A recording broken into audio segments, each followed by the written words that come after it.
Greetings! It's Mark coming to you from Baker's Green Acres. I haven't done a live video in a long time. I don't know why, I just haven't. But I'm doing something tonight. It's kind of neat. So I thought I wanted to share it. I am making biochar. And biochar is an additive that we put in compost to make a super soil for growing stuff in. Looks kind of like this. Right? Just charcoal, right?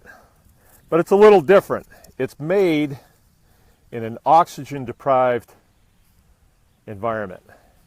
And that unit right there is called a retort. And it's made for, it's designed to make this stuff. And this is, you know, you might find something like that in a campfire or out in a forest that is burned.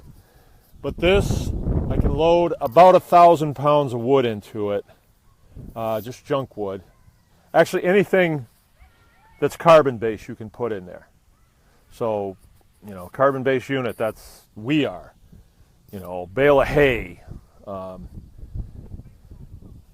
Really anything. It helps if it's dry, right? But there's actually two vessels that you're looking at, and those three things on the top are the stacks, and they're a little bit tweaked because the thing gets so hot. But the vessel on the inside is where the wood is, and it's sort of like taking a pot and putting wood in it and then putting it on the stove, and then you raise the temperature up to like 600 degrees centigrade, and what happens is everything that is not carbon will cook out of the piece of wood. So believe it or not, you know, I don't know what this looked like before it went in, but very similar to this. These are all cut off 2x4s that I get from a pallet shop. But you can biochar anything, and you know, we do this quite a bit around here, and my sons help me with it. So of course we like to experiment, and they've biocharred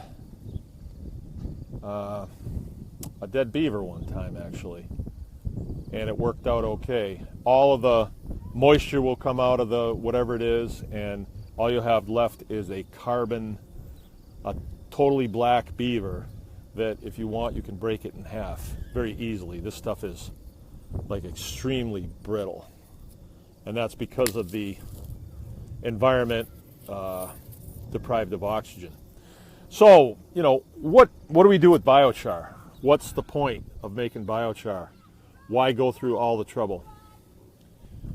Well, the reason why we do it is because we want to increase the fertility of our soils. We have, you know, a relatively short growing season here. So you want things to be able to grow as quickly as possible, and you want to maintain as much nutrient density in the soil as possible, so whatever vegetables you grow in it can pick that up, or if you know, going to use your compost around an orchard, or just if you want to just increase the fertility of your lawn, you can do it with biochar. So we will take this and run it through a hammer mill, and it'll get beat up pretty good, like about like cornmeal, and then we'll mix it in with really good compost. This is also my composting yard too. And it's a tremendous booster, and it's also a tremendous medium for growing things in. What the biochar does, that I can explain easy, is it's like an apartment building, right? Because the soil is composed of lots of microbiology, amoebas and bacteria, protozoa, things like that. And through their activities in the soil, you know, they eat organic material. Actually, the protozoa actually eat bacteria, and then they manure out soil. All right, so we want to maintain our microbiology in the soil as much as we possibly can. and biochar is a way of doing it. It's also a way to sequester carbon into the soil. And what that means is, let's say I've got this pile of chipped up branches right here. If I leave that, if I just leave it there, it will compost down. And it's going to release all that carbon into the atmosphere. And it's a concern. We're allowing all this carbon to go into the atmosphere, and they say that it's having effects on our climate, causing climate change and things like that. So by burning off the gases that are in here, what you're seeing coming off of there is the gases that are in the wood, and all that's going to be left is just the carbon in the inner tank on that. I'll show you in a second what that looks like up close. But the carbon will be left, and then we will put the carbon into the soil, and it's sequestered, and it stays there for a long, long time. So a lot of these wood products that would decompose and release their carbon into the atmosphere will not if we turn them into biochar.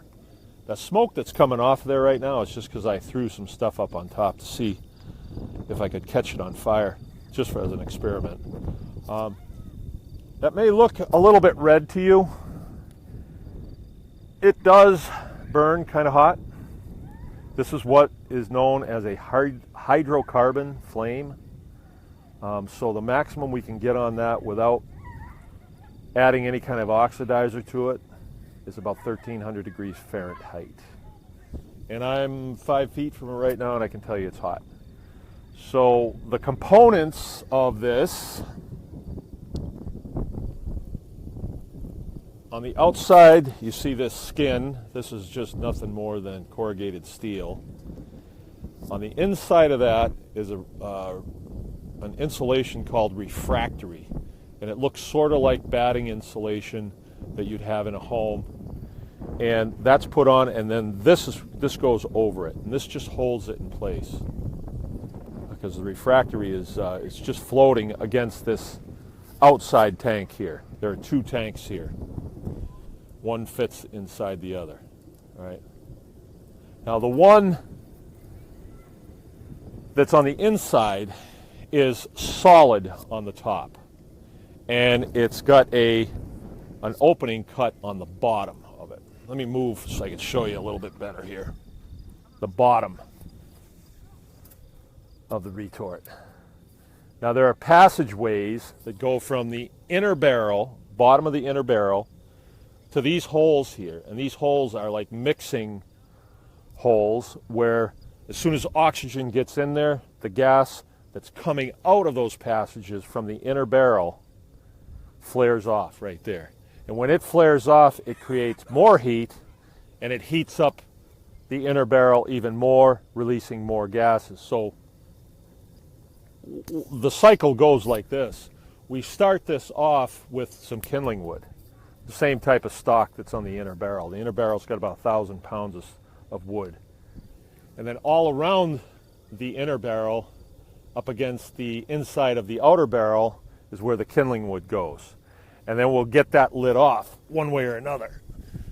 Today I used a little old motor oil and some diesel fuel. Had it going pretty good, and then it started raining and it put it out. So then we brought a propane torch over and set it in there for about 10 minutes, put the top on. These stacks here are designed to take the burnt gases away from this unit. That's the idea. And when I built this, I started with one, and it didn't draft well enough. Had to go to two. Finally went to three, and it started working. We call this one triceratops. It's the fourth one that we've built, and this one works really good. It's a scaled up version of a simple one that you can find online called a 50-30. And a 50-30 would be a 50-gallon barrel with a 30-gallon barrel inside of it. And then you got to come up with some way on your own to have stacks or stack. I think you can get away with one 6-inch stack on that, but You look online and you can see the design. With a rig like that, you're only going to make probably 20 pounds of char at a time. And when I started doing this, I was told that you could not scale that 30-50 up. But you can, obviously, because I did. I actually, this is scaled up twice from where I started. This one will make about 250 pounds at a burn. So I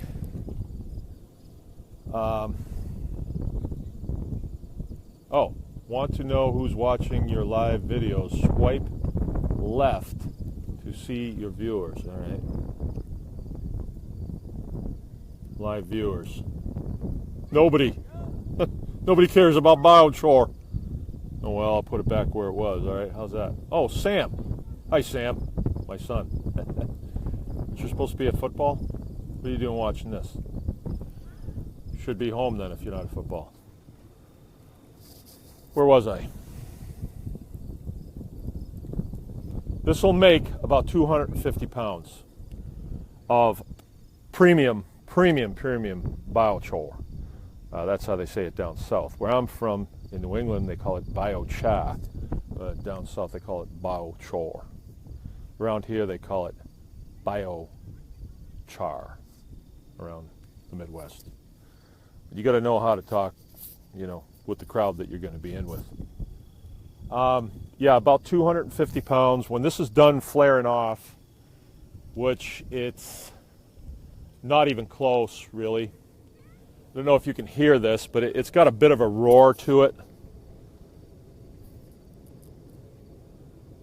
All right, so it's not even close to being done flaring off. But when it is, what I've discovered is we put water in the lightning holes around the bottom, and it'll make steam, and the steam will come up through the entire unit, and the char that's on the inside there will get inoculated with that steam. Remember I said that the biochar is actually like little apartment buildings. Did I say that? Well, if I didn't, I should have. It's like little apartment buildings. And it is inhabited with all the microbes from whatever we inoculate it with. Okay? So, when you get an inoculation, they put a little bit of something in you, and then your body will build a resistance to that. In this case, when we inoculate the biochar, we're going to give it a good dose of whatever we want it to have. So it's a way that somebody who wants to build soils can really stack the deck. So I can make a tea or a tincture, something like that, out of really good compost. I can put it in, let's say, a feed sack, and then put that in a plastic barrel and leave it out in the sun, kind of like making sun tea. And then I can inoculate the biochar with that. It's going to just load it with all kinds of biology, microbiology, that will become part of that chunk of biochar and then go into my soil. And then it becomes part of the soil. And lately I've been talking a lot about homesteading. And I think when we start talking homesteading, a lot of times it's like, well, I'll get a couple chickens, and see where it goes from there. I would not agree with that anymore. I would have maybe, but I've been farming now for quite a while, like about 20 years now. And I'm getting out of commercial farming and going into homesteading, which is, I'm just going to provide for my family and friends, not going to be in the commercial business anymore. I got my reasons, but I would recommend doing this right here first and foremost. Let's say that you plan to farm 5 years down the road. I would build one of those right now, compost pile. You can take it with you wherever you go. This little area that I have right here is less than an acre. This is my materials handling area. And I make lots of compost right here. And my compost goes everywhere. Everywhere. And biochar is a major part of compost. We can, with biochar, we can tweak it for whatever application we're going to do.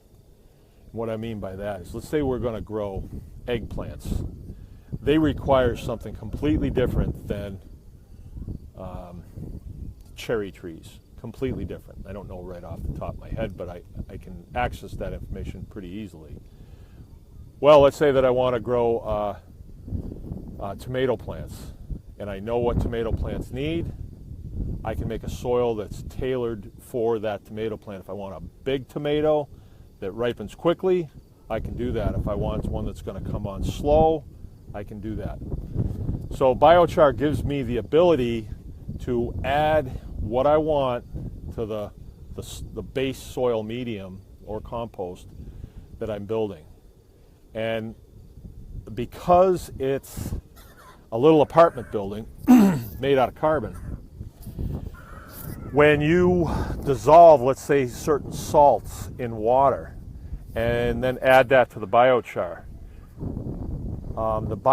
will protect the water. And so you won't have, just a salty chip. You'll have a chunk of biochar that, even if you let it sit in the sun, it's got so many little passageways in it that, it still will not dry out to the point where the biology that's in it is going to be killed off. That's something really to consider when you're building soils. The sun is tough on soils, so we want to keep our soils covered as much as we can to preserve all that microbiological life. And if you can't do that, because sometimes you can't, like in here I keep the soil open because I don't want it to be full of weeds like it is right there, so I will cultivate that under. But I don't want it to become a dead soil, so I keep it cultivated like this during the summer, but then I'm getting towards the end of summer here, and I will plant this and let something come up on it that I can cut off and give to the animals or something like that. Another thing with biochar that I don't want to overlook is it has a very good medicinal quality for your animals. And I'm not going to be able to show you this right now. If I had a bunch in my hand, I'd throw it in with that pen of pigs, and they will literally attack it, and they will eat it. So let's say I have a field, a half-acre field like I do right there, and I've got maybe 25 pigs on there. I can take a 5-gallon bucket of this biochar right after I make it. I could inoculate it with salty water if I want to, and throw it in there. And it will be like potato chips in front of the Super Bowl for them. They will not be able to stay away from it. They're going to crunch that all up, and then it's going to go through their system and be inoculated with their bacteria, right? And then very nicely they're going to deposit all over the field for me. They do a real nice job of that. It's not like I have to get out there and spread it. And it has medicinal qualities. It helps to worm the animals really well. My pigs here, I have never, in the last 10 years, I've not used a chemical wormer. Never. I haven't had to, just by feeding biochar. And I just kind of do it every once in a while. If I have a field that needs a boost and I have pigs on there, I'll just throw them a 5-gallon bucket full of it and they'll chow it down. Another thing that I do with it is I grind it, run it through a hammer mill, and grind it down fairly small, and then I'll mix it in with chicken feed. And I do pastured poultry here, so my chickens are out on the field. I want to enhance the soil life on that field always. I always want to be moving forward. And the chickens eat it. They like it just as much as the pigs do. There I can rest my arm. They run it through their little chicken systems, and then they put it out on the field. And with pastured poultry, we're moving them on a pretty regular basis, every day or two, usually every day. And so they're laying down a nice layer of inoculated biochar behind them where they go. Pastured poultry, if you don't know, they're raised in what they call chicken tractors. It's a frame, 10 by 12 frame with a little roof on it and no bottom in it, so we can move it, every day or so. In the chicken world, we want the chickens to be in front of the majority of their manure. And then when we put their manure behind them, their manure is in the sun, and any of the problems that you might have with manure buildup on a field is taken care of. The sun will take care of it. This is helpful. This is like the secret sauce of biochar for me. Raising pastured poultry, there's a protozoa known as Coccidia. And when you get an imbalance of Coccidia protozoa, you have coccidiosis. And I've read journals from the 1800s at the library downtown, farm journals, and they say coccidiosis was bad then, and many people had tried to figure out ways to straighten it out. Well, the best they came up with was a chemical that I know of anyway, and it's amprolium. The brand name is Corid, right? When you give that to your chickens, you have to give it to them, as far as I know, it's in a liquid form. And so you have to put it in their water, which is kind of a problem to get that mixed correctly. And when you give it to them, there's a 2-week hold time before you can butcher them. So I don't really want to give my animals anything that I have to wait to butcher them if we're planning on eating them. So I didn't like that, but when we first got started in pastured poultry, we had such problems with coccidiosis that I went through lots and lots of Corid. I'm talking like 4 gallons a summer. We did a lot of pastured poultry, but 4 gallons a summer, that was a lot. And then we discovered that biochar was the answer to coccidiosis. Absolutely the answer. And I stumbled upon it by accident. We were making it, threw some to the chickens. We had 2 groups of chickens. One group got it and ate it. And that group, when we moved them, was about 20% heavier than the other group. So it meant that they were getting more out of their feed. Coccidiosis is a protozoa that will attack the inside of their gut, from their mouth to their butt. And they start to bleed out of there's blood in their manure, in their stool. So with giving them biochar, you eliminate that one. And it's cheap, it's easy. I mean, you can't overdose them. Biochar is a great thing. There's lots of information out there about it, but it only goes really so far. It doesn't get really into the building and the deployment of it. But I think for homesteading, it's probably one of the first things that you should learn up on and master it and figure out how you're going to handle it. And it would be, for somebody that needed a little business adventure, it would be a good thing to do too, because there are people that don't have the time to make it and would probably I know they would gladly pay you for it, because people want me to do it for them all the time. And that's not what I do. I'm more in the farming business, creating food. Maybe someday, maybe with this transition we're going through. I am going from a commercial operation to a homesteading operation, which means I'm going to really downsize and spend more time on each one of the disciplines that we've learned how to do.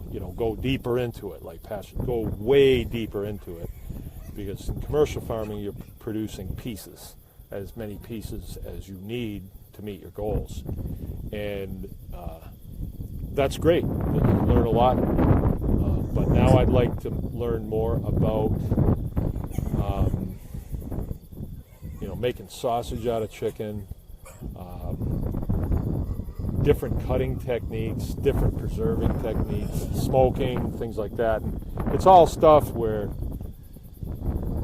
I want to do it for friends and family. I don't want to do it as a commercial business because of certain issues. I just don't want to have to partner with anybody that is unreasonable regulatorily to do things like that. And, you know, really it's poor partnering. So the homesteading business is different. You know, it's for our consumption and our friends' consumption, and we don't sell anything. So we can go deeper into a lot of these processes, especially with our pigs, making cured meats and hams and things like that. You got to be careful with hams. Never take pictures of the hams. Wind up get you in a lot of trouble. All right. Well, she's rocking now. She is really rocking. See, the lightning holes on bottom are nice and bright, and I've got some pretty nice flame coming out of the top, but it's about see-through. I don't know if you can see it on here. Okay, this is Mark from Baker's Green Acres. Let me check and see if anybody had any questions. I got to invite friends to this? I don't think anybody is on here. I wonder why. All right. Nobody's watching, just my son Sam. All right. Mark from Baker's Green Acres. Anyone can farm.